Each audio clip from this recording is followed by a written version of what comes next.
যদি একজন সরকারি আইনজীবীর জীবন নিরাপত্তা না থাকে, তাহলে বুঝতে হবে এই উগ্র সাম্প্রদায়িক গোষ্ঠী কতটা ভয়াবহ এবং কতটা দুর্বৃত্ত এবং কতটা আগ্রাসী ভূমিকায় তারা পরিণত হয়েছে। আমরা বহু আগেই সতর্ক করেছিলাম, ইসকনের বিরুদ্ধে আমরা বছরের পর বছর কথা বলেছি।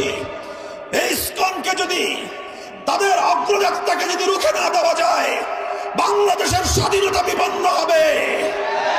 জাতি ধর্ম নির্বিশেষে বাংলাদেশের সাম্প্রদায়িক সম্প্রীতির যে স্থিতিশীল পরিবেশ, এই পরিবেশকে ওরা জাহান্নামের আগুন দিয়ে জ্বালিয়ে পুড়িয়ে ছারখার করবে। আমরা অবাক বিস্ময়ে তাকিয়ে আছি বাংলাদেশের বিচার ব্যবস্থার দিকে, সর্বোচ্চ আদালতের দিকে। এখনো ইসকনকে নিষিদ্ধ করা হয় নাই।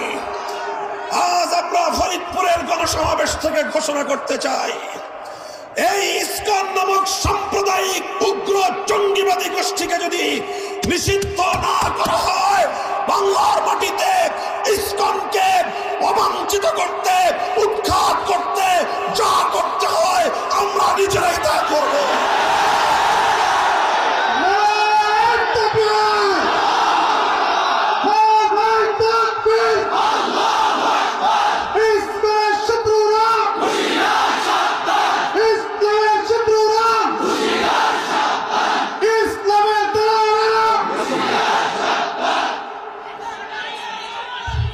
সংগ্রামী সাথী ও বন্ধুগণ, আমরা আপনাদেরকে ধৈর্যশীলতার, সহনশীলতার আহ্বান জানাই।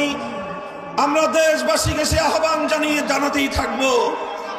আমরা স্পষ্টভাবে লক্ষ্য করছি, বিগত 15 বছর যাবৎ সকল ধরনের কূটনৈতিক শিষ্টাচারকে উপেক্ষা করে, এমনকি ন্যূনতম প্রতিবেশী সুলভ যে সাধারণ সভ্যতা, সাধারণ যে স্বাধীনতা, সেই সভ্যতাকে লঙ্ঘন করে পার্শ্ববর্তী দেশ হিসেবে বাংলাদেশের, ভারত রাষ্ট্র বাংলাদেশের আভ্যন্তরীণ বিষয়ে নগ্নভাবে হস্তক্ষেপ করে চলেছে।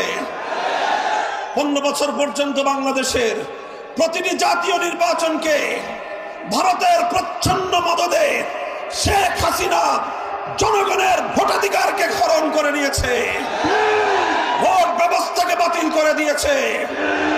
সর্বোচ্চ আদালত বিচার ব্যবস্থায় তার নিজের দলীয় লোকদেরকে নিয়োগ করে সর্বোচ্চ বিচারকের আসনকে পর্যন্ত কলঙ্কিত করেছে। প্রধান বিচারপতির চেয়ারে বসে তারা দলীয় নেতা কর্মীর মতো বক্তব্য দিত। শেখ হাসিনার ইশারা ছাড়া বাংলাদেশের প্রধান বিচারপতি পর্যন্ত কোনো রায় দিত না, বিচার ব্যবস্থাকে ধ্বংস করে সেরেছিল। প্রশাসনকে দলীয়করণ করেছিল। প্রশাসনের সর্বোচ্চ জায়গা থেকে সর্বনিম্ন স্তর পর্যন্ত দলীয় ক্যাডারদেরকে নিয়োগ করে বাংলাদেশটাকে ফ্যাসিবাদী রাষ্ট্রে পরিণত করেছিল। আইন শৃঙ্খলা রক্ষাকারী বাহিনীর কথা কি বলবো?